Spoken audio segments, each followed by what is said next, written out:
Welcome to T21Mom. Hi, friends, and welcome back to the T21Mom podcast. I'm Mary, mom to Ainsley, who rocks an extra chromosome and also has a dual diagnosis of autism. And I am living life my way. And this is episode 121. How was your World Down Syndrome Day? Did you do anything? Or perhaps you did nothing? Do you go all out? Do you get excited for this day? Or does it give you maybe a little or a lot of guilt and maybe anxiety? For me, this year was a little bit of guilt and probably some anxiety. And this year we didn't really do much. It always falls during the school spring break. And I usually would make stamped cookies to celebrate World Down Syndrome Day, but I'm not even sure if daycare would allow me to bring the cookies in, because in past years I've done the cookies and I just put a little note with it explaining what Down syndrome is. But this year I just couldn't get into it. I feel really bad about it. And this year was the first year I didn't do any cookies. It kind of shocks me, and I kind of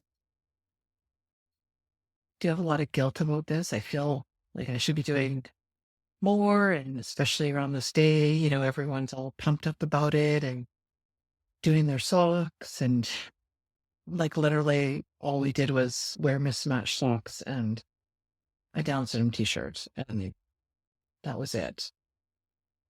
And a friend did say though that it's okay that I didn't really do much, because I'm always advocating and doing other things for Down syndrome, such as this podcast.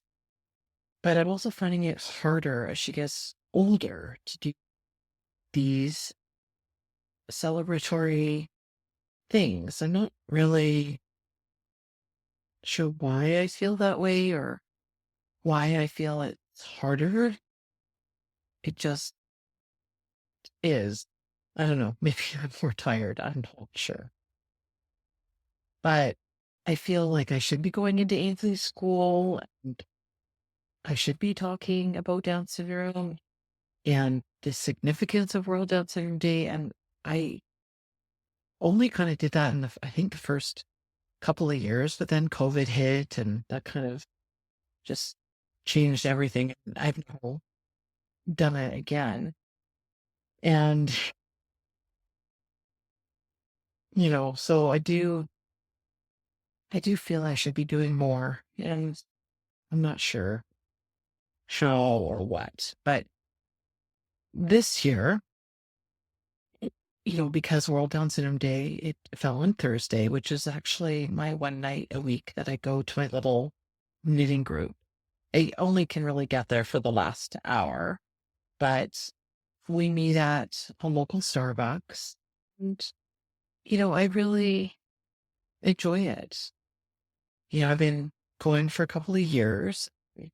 These ladies, they're all so talented, thankfully so patient in answering all my knitting questions and cheering me on the different things that I make. I mean, I am definitely not at the skill level of most of them, but I just really enjoy it. And that's kind of part of my self-care that I do once a week. And I really do try to go pretty much every week, because it's just a little bit of me time that I really enjoy. But I got there and I went to get my drink, and the manager saw the shirt I was wearing. It has Down syndrome love on it. I love that shirt. And she said to me, "Happy World Down Syndrome Day." And I was totally surprised that she knew what day it was, that was that day. And then she proceeded to tell me that one of her closest friends in high school was actually a woman with Down syndrome. And she lives in Los Angeles now because that's where she grew up. And, her friend, she lives on her own and she has a job. And it just really made my heart smile. It just kind of filled me with a little bit of joy to hear that. And then she laughed and said she would have worn her mismatched socks, but she wasn't wearing any socks. So I thought that was kind of funny. But it just was so nice to hear that story on that day. And, because she often comes over and chats with us every week, but, she doesn't know that I have a child with Down syndrome, and I certainly didn't know that about her. So that was kind of cool, I think. And so, next year, it's Ainsley's last year at hers elementary school before she goes to high school. She's grade 6, and next year it's grade 7. So I'm thinking maybe for her last year there, I don't know, do something for World Down Syndrome Day prior to the day, because as I said, it always falls over spring break. So I've got a year to plan. So maybe I can think of something. I mean, I know some people, they do socks for their whole school, but I think that would be a huge challenge because they'll overfest the kids in Ainsley's school. But maybe I can do it for her plants or something like that. Because she's got a nice core group of friends that seem to be very accepting of her and Down syndrome, and her one friend, Hannah, in particular. It's just really amazing and patient with her. And, I think is a true friend. So it might be a nice thing to do for their last year in school together. And I also have some really exciting news to share. In just over a month, I am meeting up with a number of my haunted rockin' moms. We're the ones who always go on the haunted pub crawls at the retreat. And we are going to the Kentucky Derby. I'm not fully even into horse racing, but I think it'll just be such a fun time. You know, uh, there's about, I think, 8 or 9 of us that are going. It's going to be, I think, so much fun. And the first day we're going to the Oaks. And obviously, this is some other kind of horse race. I'm really sure what it is. But our friend Katie, she has got us a box. So that is going to be so cool and so exciting. And then the following day is the Kentucky Derby. So we'll all dress up, we'll have fascinators, and it's just going to be a really fun and great time. It's going to be short because I'm flying in on Thursday afternoon, and then I'm meeting up with Jeanette. I'm actually flying into Chicago because the price to fly into Kentucky was absolutely outrageous. So I'm flying into Chicago. We're going to meet up with Jeanette. Then we're meeting up with Natalie, and we're driving. So I think it's 4 or 5 hours. I'm not sure. To Natalie's parents, and we're going to spend the night there. And then we're headed to fangirl Amy's place. So she's about a half hour away, I think, from what I understand. So a group of us is going to stay with fangirl Amy, and it's just going to be so much fun.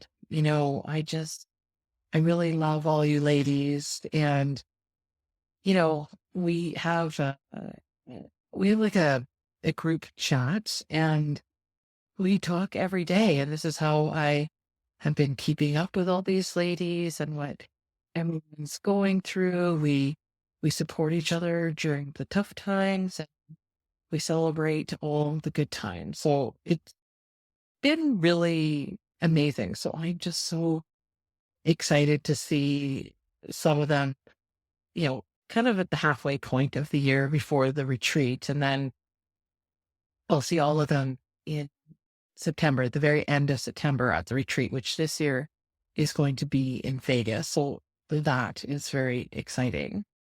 But before I go to the retreat, I have some pretty big summer plans. So I'm a big Olympics fan. And so Dennis, Ainsley, and we are going to go to Paris for the Summer Olympics this year. And I'm pretty excited about it. It's actually going to be my first time going to Europe. I've done lots of traveling elsewhere, but I've never been to Europe. So I'm quite excited about that.